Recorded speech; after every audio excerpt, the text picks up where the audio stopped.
কারণ এটা সেরকমই প্রশ্ন যেন কেউ জিজ্ঞেস করছে যে অনর্থের অর্থ কি। অনর্থ যখন হয়েই গেছে তখন তার অর্থ জেনে কি হবে।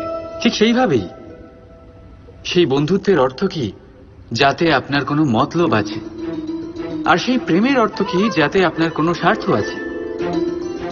এই দুই ভাব এমনই যাতে আপনার কিছু চাওয়া উচিত নয়, শুধুই দেওয়া উচিত। আপনার সময়, আপনার ভাবনা, আপনার সুখ কিছু চাওয়ার জন্য করলে সেই বন্ধুত্ব কিসের?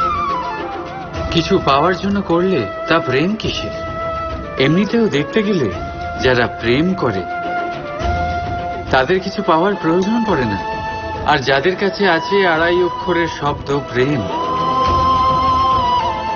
তাদের কাছে সংসারের সব থেকে বড় ভান্ডার আছে।